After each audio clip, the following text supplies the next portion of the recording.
ನಮಸ್ಕಾರ ಸ್ನೇಹಿತರೆ, ಇವತ್ತಿನ ವಿಡಿಯೋದಲ್ಲಿ ಬಡವ್ರ ಮನೆ ಊಟ ಅಂತಲೇ ಹೇಳ್ಬೋದು. ಈ ಕೈಗೊಜ್ಜು ಒಂದ್ಸತಿ ಮಾಡಿ ನೋಡಿ. ಯಾವುದೇ ಚಿಕನ್ನಿಗೂ ಮಟನ್ನಿಗೂ ಅಂತಲೂ ಕಡಿಮೆನೇ ಇಲ್ಲ, ಆ ರೀತಿ ಆಗಿರುತ್ತೆ.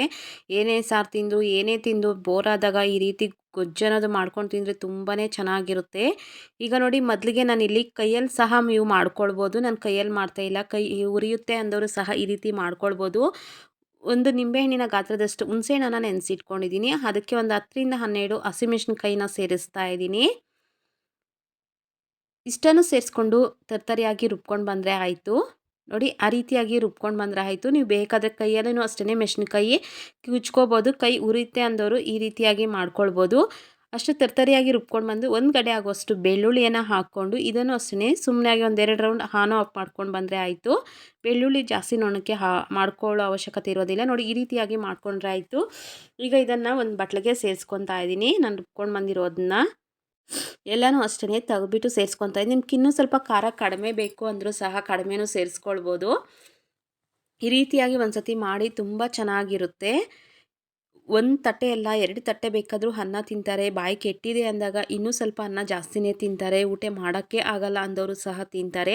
ಇದಕ್ಕೆ ಒಂದು ಸ್ವಲ್ಪ ಕೊತ್ತಂಬರಿಯನ್ನು ಸಣ್ಣದಾಗಿ ಕಟ್ ಮಾಡಿಬಿಟ್ಟು ಸೇರಿಸ್ಕೊತಾ ಇದ್ದೀನಿ. ಹಾಗೆ ರುಚಿಗೆ ತಕ್ಕಷ್ಟು ಉಪ್ಪನ್ನು ಸೇರಿಸ್ತಾ ಇದ್ದೀನಿ.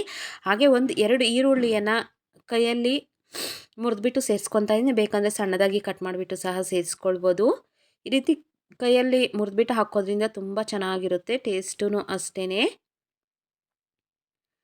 ನೋಡಿ, 2 ಗಡ್ಡೆ ಆಗುವಷ್ಟು ಈರುಳ್ಳಿಯನ್ನು ಹಾಕ್ಕೊಂಡು ಚೆನ್ನಾಗಿ ಕೈಯಲ್ಲಿ ಕಿವುಚ್ಕೋಬೇಕಾಗುತ್ತೆ. ನೋಡಿ, ತುಂಬ ಚೆನ್ನಾಗಿರುತ್ತೆ, ಟೇಸ್ಟೂ ಅಷ್ಟೇ. ಊಟ ಸೇರ್ತಾ ಇಲ್ಲ ಅಂದವರು ಸಹ ಈ ರೀತಿ ಮಾಡಿಕೊಡಿ.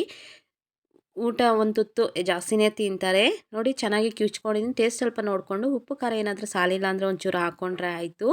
ಗೊಜ್ಜು ಅಷ್ಟೇ ರೆಡಿಯಾಗಿದೆ. ಬಿಸಿ ಅನ್ನೋದ ಜೊತೆ ಸ್ವಲ್ಪ ತುಪ್ಪ ಹಾಕ್ಕೊಂಡು ತಿಂತಾಯಿದ್ರೆ ಇನ್ನೂ ಸ್ವಲ್ಪ 1-2 ತುತ್ತು ಜಾಸ್ತಿನೇ ತಿನ್ನಬೇಕು ಅನಿಸುತ್ತೆ. ಆ ರೀತಿಯಾಗಿರುತ್ತೆ. ಒಂದು ಸತಿ ಟ್ರೈ ಮಾಡಿ ನೋಡಿ. ಹಾಗೆ ನನ್ನ ಚಾನಲನ್ನು ಫಸ್ಟ್ ಟೈಮ್ ಯಾರೆಲ್ಲ ನೋಡ್ತಾ ಇದ್ದೀರಾ, ಸಬ್ಸ್ಕ್ರೈಬ್ ಮಾಡಿ. ಹಾಗೆ ಬೆಲ್ಲೈಕಾನನ್ನು ಕ್ಲಿಕ್ ಮಾಡಿ. ನಾನು ಹಾಕೋ ವಿಡಿಯೋ ಮೊದಲು ನೋಟಿಫಿಕೇಷನ್ ಆಗಿ ನಿಮಗೆ ಬರುತ್ತೆ, ಮೊದಲು ನೀವೇ ನೋಡ್ಬೋದು. ಹಾಗೆ ಒಂದು ಲೈಕ್ ಮಾಡಿ. ಹಾಗೆಯೇ ನಿಮ್ಮ ಫ್ಯಾಮಿಲಿ ಫ್ರೆಂಡ್ಸ್ಗೆ ಶೇರ್ ಮಾಡಿ. ನೋಡಿ, ರೆಡಿ ಆಗಿದೆ ಕೈಗೊಜ್ಜು. ಇದೇ ರೀತಿ ಮಾಡಿ, ತುಂಬ ಚೆನ್ನಾಗಿರುತ್ತೆ, ಟೇಸ್ಟೂ ಅಷ್ಟೇ. ಬಡವ್ರ ಮನೆ ಊಟ ಅಂತಲೇ ಹೇಳ್ಬೋದು. ಇದ್ರ ಮುಂದೆ ಯಾವ ಚಿಕನ್ನು ಮಟನ್ನು ಏನೂ ಸರಿ ಹೊಂದೋದಿಲ್ಲ, ಆಗಿರುತ್ತೆ. Thank you for the watching.